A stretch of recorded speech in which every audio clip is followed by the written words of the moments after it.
¿Ayer o hoy que se cumplieron 90 años de... Hoy? Hoy. 90 años de la muerte de Carlos Gardel. Un saludo, Carlitos, estés donde estés. Está bien, 10:38 de la mañana, estamos en la mesa de Pasaron Cosas y recibimos a Gonzalo Moreira, secretario de Prensa y Propaganda de la Asociación de Trabajadores de la Seguridad Social.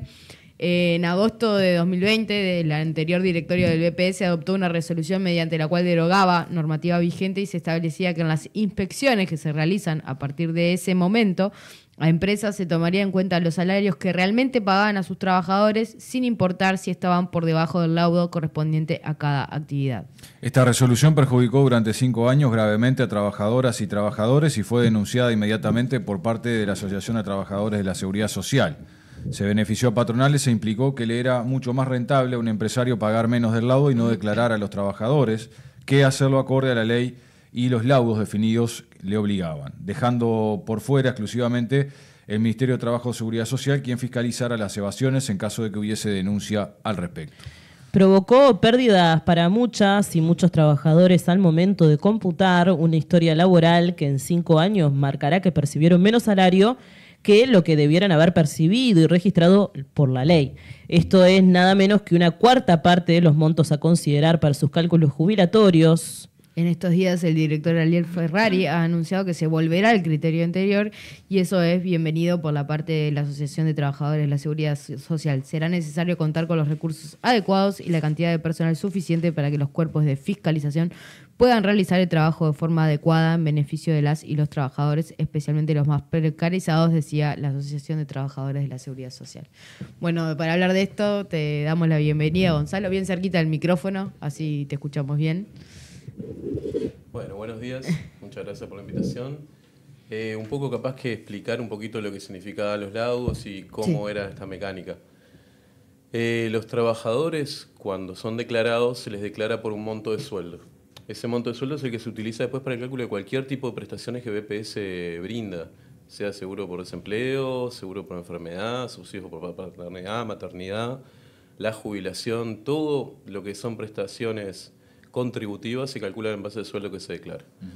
Por eso es importante y fundamental este punto de que las inspecciones no controlaban el laudo, que fue una resolución que tomó el directorio de 2020, tirando por tierra una resolución del 2006. Entonces caía una inspección en el lugar de trabajo, vos le estabas pagando a un trabajador 10.000 pesos cuando el laudo de esa categoría y de esa actividad marcaba que tenías que pagar 25.000, por ejemplo. Entonces el BPS, a partir de 2020 y hasta hace unos días, lo que hacía era crear una actuación inspectiva donde se sancionaba al empleador, al patrón, con lo que no aportó, pero por 10.000 pesos, no por los 20.000 y pico que marcaba el laudo. Eso genera muchos problemas. Uno de los principales argumentos que tomó la administración de 2020 fue que habían habido muchos recursos en el TCA y que fallaban en algunos casos la justicia a favor del empresario. Pero había que preguntarse primero que nada la violación del laudo, de una marca salarial para un trabajo determinado por un tiempo determinado, violar eso si no es más grave todavía aún. Porque amparándose en lo que se le dice la verdad material, que es la realidad de las cosas, lo que realmente el patrón le pagaba al empleado, que eran esos 10.000 pesos, estaba violando la normativa que decía que tenía que pagar los 20.000. Entonces, bueno, fueron 5 años, un quinquenio en el cual cientos o miles de trabajadores han visto mermado primero su derecho al cobro de un salario digno y ajustado, según la ley lo marca, por Consejo de Salario, y por otro lado un beneficio gigantesco para los patrones que evadían. Claro. Entonces era mucho más rentable pagarte a vos por 10.000 pesos que pagarte los 20.000 que te va a pagarte bien declarada. Y bueno, y si después me descubrían todavía para colmo de males, me sancionaban por 10.000 y no por los 20.000 que tendría que haberte pagado, era el colmo de los colmos. ¿Los trabajadores encontraban que había algún tipo de beneficio en esta práctica? Para las patronales. Pero para ellos no. ¿Para quiénes? Para los trabajadores. No, ninguno. El problema es que es lo que pasa en la realidad laboral de todas las personas. O sea, vos trabajás... Viste, te quiero decir, viste como hay por ahí personas que dicen, bueno, gano un poquito más por estar en negro, pero en realidad le están afectando sus derechos, ¿entiendes? Claro, y en este caso lo que hacías era ganar menos. Claro, eso es no había ningún beneficio. Sí, eso es lo más gracioso, de la cuestión tristemente graciosa. Y afectados los derechos después de todo lo que la Seguridad Social le otorga. Claro. O sea, ni que hablar de la cobertura mutual y todo lo demás, porque aparte computando por salarios más bajos, ni siquiera acreditabas tener los mínimos obligatorios para que tuvieras afiliación mutual en muchos casos. ¿Cómo va a funcionar la operativa en este caso cuando el BPS detecte que encuentra un salario que está por debajo del laudo? La operativa actual todavía no fue comunicada. Ajá. Sí, lo que se declaró, que declaró Ferrari, director del BPS, fue que se iba a dar aviso al Ministerio de Trabajo. Anteriormente los cuerpos inspectivos nuestros lo que hacían era detectar la situación y marcar el monto que tendría que haber sido pago realmente, generar actuaciones inspectivas, que son deudas, a las empresas por los montos reales. Y esto además de lo que decías, que favorecía a los empresarios, perjudicaba a los trabajadores, pero también perjudicaba a la recaudación del Banco de Previsión Social. Ese otro punto que te quería contar. Claro. Porque el tema es así, estamos hablando de un quinquenio donde se efectuó una reforma de la Seguridad Social, Claro. donde atacar la parte recaudatoria hacía crecer mucho más todavía el supuesto déficit, entre comillas, que tenemos que llamar siempre Seguridad Social. Entonces no parece ser algo ingenuo esa medida, entre tantas otras que hubieron. En el BPS, además, los cuerpos inspectivos fueron muy dañados, se quitó mucha posibilidades de actuaciones reales. Los cuerpos inspectivos antes salían de a 20, a 30 inspectores a todas partes del país en temporada, lo que fuere, o sea, uno veía desembarcar los inspectores de BPS. Actualmente BPS cuenta con poco menos de 100 inspectores para todo el país. Los funcionarios administrativos no pueden acompañar a los cuerpos porque no hay presupuesto para que puedan salir también en las operativas. Y bueno, también hemos tenido comentarios de compañeros que nos han dicho claramente que están muy direccionadas las inspecciones a detectar cosas muy chicas. Nosotros lo veíamos en la parte operativa, administrativa, que venían monotributistas MIDES levantados por inspecciones. O sea, gente que se está ganando el mango en el día y bueno, y no se están relevando realmente las actividades económicas mucho más grandes. Gonzalo, te quería preguntar sobre las inspecciones y realizadas entre 2020 y 2024. Con recuperar la medida con el criterio 2006, digamos. ¿Va a haber retroactividad de las irregularidades que se encontraron? Es decir, si yo ganaba 10.000 pesos y sancionar al empresario porque me pagaba sobre esos 10.000 pesos en vez de 22.000, por ejemplo. Sí, la diferencia. La diferencia, ¿va a haber retroactividad o eso no? Mira, es no fue difícil? comunicado y no se comunicó una metodología. Yo interpreto y entiendo que no, porque si el miedo tan grande es que se le hagan juicios, imagínate después que BPS determina una actuación, efectivamente la notifica, se le comunica, pasan plazos legales para presentación de descargos y recursos. Si esto fuera modificado 5 años después, con la retroactividad en plata que lleva también, Sí. porque todo en realidad parte del momento histórico en que fue creado. Desde ahí genera multa y recargo hasta el pago. Interpreto que no, pues esa pregunta es más bien para el directorio. Claro. Bien. Y Gonzalo, ahí, ¿qué nos podés contar de cómo están procesando ustedes desde el sindicato, desde el PIT-CNT, la discusión sobre el diálogo de la seguridad social, que es un tema central que adquirió mucha relevancia en la campaña electoral, fruto del plebiscito, de la gran votación que tuvo y del apoyo que tuvo, más allá de que no logra las mayorías necesarias para reformar la Constitución, logra generar un debate social y político interesante. ¿Cómo se están preparando para la concreción de ese diálogo y la expectativa que ustedes tienen para incluir aspectos que consideran relevantes de la reforma de la seguridad social? Bueno, respecto a eso, nuestro sindicato lleva ya casi 30 años preparándose, desde que se aprobó la ley del 96. El PIT-CNT en el último congreso definimos llevar los 3 puntos que sucedíamos en la papeleta como los prioritarios también para el diálogo social. En un aspecto más macro vemos al diálogo social un poquito falto de la parte social. Principalmente estamos hablando de que hay 2 representantes del PIT-CNT que fue ampliado recién hace unos pocos días, antes había uno solo. Pero paralelamente también se refuerza la parte de las cámaras empresariales con 2 representantes.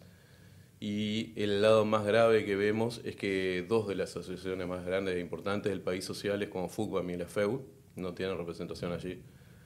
Entonces, esperamos que haya algún tipo de cambio en ese sentido, porque si vamos a hablar de un amplio diálogo social no existe sin estudiantes, sin cooperativistas. Es muy difícil así poder denominarlo de esa manera. Esa es la primera observación y más grave que hemos encontrado hasta ahora. Y bueno, lo siguiente es ver que el diálogo social no tenga condicionantes, en principio, Pero también sabemos que el Frente Amplio tiene en su programa de gobierno uno de los puntos que es eliminar el lucro de la seguridad social. Y ese punto esperamos que a rajatabla se cumpla.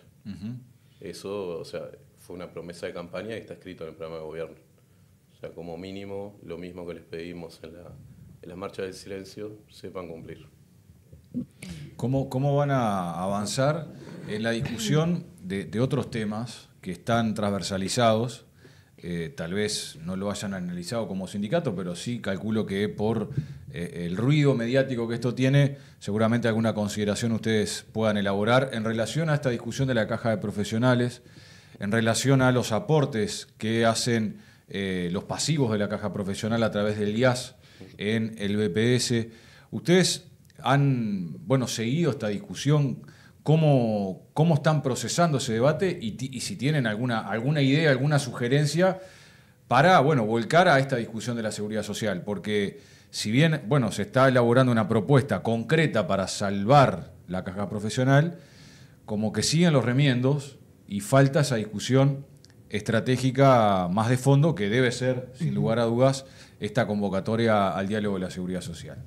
Sí, sin duda, el diálogo social lo que tiene que atacar o tratar más bien, es todo el sistema de seguridad social. Lo que afecta a la caja profesional en este momento son los mismos dardos que se le tiraron al BPS antes. Claro. En el tema de la caja profesional, lo que tiene es un sistema que viene con problemas financieros ya detectados de hace más de casi 20 años. Se ha evitado durante todo ese tiempo tomar una solución de fondo. Lo referente a la profesional mismo, más allá de que reciben el IAS, también tienen impuestos afectados, así como todos los sistemas previsionales prácticamente, como lo son los timbres profesionales, que son 1/3 de la recaudación. Justo hoy de mañana, ayer de noche, salió una nota en El País, paradójicamente, donde Alfie decía, y tenía completa razón, que había que sincerarse en ese tema, en ese punto. Y de que sí, que en el fondo toda la población estamos manteniendo o sosteniendo un sistema de seguridad social en base a impuestos afectados, en base a contribuciones. En algunos casos, como la profesional o la notarial, otros que son de corporaciones, de trabajadores más chicos, si se quiere, pero que también, o sea, evidentemente el sistema de seguridad social se maneja y se basa en eso, pero también después reparte, obviamente. El jubilado que recibe la plata, el que va a comprar almacenes, el que cuida a los niños y claro. niñas. O sea, la sociedad funciona así. Entonces, de esa manera también hay que pensar un sistema de seguridad social y también pensarlo en el sentido de que las contribuciones personales de los trabajadores y trabajadoras empiecen a influir un poco menos. O sea, hay países donde las contribuciones son en base a impuestos, donde hay mínimos asegurados. Entonces, este es un tema de fondo que el diálogo social también lo vamos a plantear porque el tema de financiamiento está en la mesa. Claro, es que ahí, por ejemplo, con esta discusión de la caja profesional, o también pasó el año pasado o mejor dicho, en la discusión de la reforma que aprueba el gobierno de Lacalle Pou, como que la ecuación es siempre la misma. O sea, es ver cómo se aumenta la contribución de los trabajadores o de los pasivos, pero no se habla del sector empresarial o no se habla de los grandes grupos económicos que podrían poner eventualmente dinero para solventar este tipo de prestaciones. En ese caso, ¿cómo están procesando ustedes el debate y las propuestas en concreto? Bueno, teniendo en cuenta que ayer el PIT-CNT justamente hace una propuesta concreta para combatir la pobreza infantil y dice, el 1% a los más ricos para solventar una política social que en los papeles todos estaban de acuerdo en la campaña electoral. Sí, en el punto también, para no olvidarme de la caja profesional, y siempre que se ataca a un grupo de trabajadores específicos, se omite decir lo que cuesta la caja militar, por ejemplo. Claro.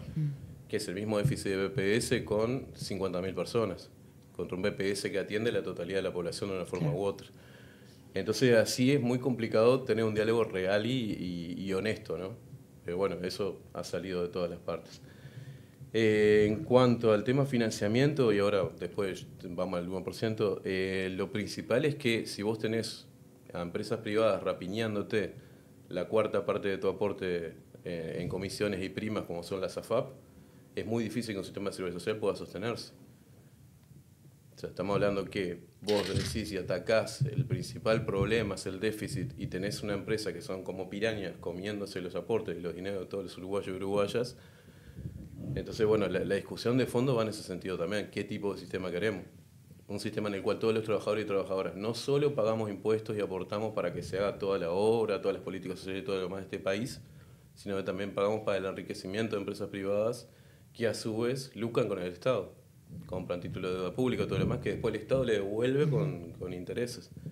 Y al final del camino, el Estado también son los trabajadores y trabajadoras que pagan esos intereses. O sea, parece un negocio redondo para todos, menos para la gran mayoría. El 1%, estamos en un mundo donde si menos del 1% de la riqueza de la gente más rica lo donaran, entre comillas, o lo devolvieran a la sociedad que los hace ser tan ricos, no habría hambre. O sea, estamos en ese mundo en el cual pedirle el 1% de las ganancias a las personas con más poder económico, que parece ser una migaja. Estamos también en el mundo de las migajas, ¿no? Sí, mucha concentración de poder y de riqueza cada vez en menos gente. En menos gente. Bueno, pero hoy tenemos una pregunta a la gente, te la hacemos ya que estás acá, y es si sos optimista o pesimista en relación a lo que va a venir. Lo estábamos pensando más desde el punto de vista internacional, pero ya que estamos en tema en torno a la seguridad social y las discusiones que se están procesando, ¿cómo lo ves o cómo lo ven en colectivo? Dependiendo cómo se procese realmente el diálogo, en el aspecto micro, va a depender cómo resulte y cómo salga el resultado final. Si realmente se piensa un sistema de seguridad social centrado en las personas, centrado en el que menos tiene, centrado en que podamos tener todos y todas las mismas posibilidades de raíz, centrado en atacar la pobreza infantil, centrado en garantizar una vida digna en la vejez, lo veo positivo. Por ahora vamos a tener que esperar a ver cómo se desarrollan las cosas. Y en el ámbito internacional está negro el panorama. O sea, muy negro. ¿Pondrías el voto para las opciones son pesimista, optimista, igual que antes? Igual que antes. Es que peor no se puede estar en muchas cosas. Y peor que lo que estamos ahora a nivel internacional, habría que remontarse varias décadas para atrás. Y, o sea, tenemos naciones y gobernantes que se roban el privilegio de decidir el destino de todo un planeta. Claro. Bien. Te quería hacer una última pregunta. En entrevista con La Mañana, el director del BPS por el sector empresarial, José Pereira de Brum, manifestó: el Estado cada vez trabaja menos, cada vez está menos presente y les pide a los empresarios que paguen los costos de los controles. ¿Qué reflexión les merece a la Asociación de Trabajadores de la Seguridad Social? Bueno, le mandamos un saludo primero antes de pegarle al director de los empresarios. El Estado cada vez trabaja menos porque ha sido desmantelado sistemáticamente. O sea, miren todas las empresas públicas, los niveles de servicio que estuvimos dando el último quinquenio y los que seguimos dando actualmente hasta que se puedan cambiar el rumbo de las cosas. Y sí, el Estado cada vez está menos presente, eso no hay duda, pero eso es deliberado y es una decisión política. Después, con respecto a que paguen los patrones más la fiscalización y los controles, es que justamente están hechos para eso. Están hechos para que paguen, no para que paguen más, para que paguen lo que corresponde. Claro. Entonces, si tienen que pagar más es porque estaban pagando menos. En la nota esta que vos citás de La Mañana, lo que también vi es que se habla de la legalidad y la ilegalidad. Sí, habla de un vericueto. Claro, sí. En realidad la nota en sí no deja muy en claro a qué se va, pero lo que es claro es esto. Si vos actúas en la ilegalidad de no cumplir con los laudos fijados por ley, la ilegalidad está fijada ahí. O sea, ¿cómo voy a hacer un juicio después a posteriori juzgando al ente que me controla que yo tengo que aportar según la ley lo marca?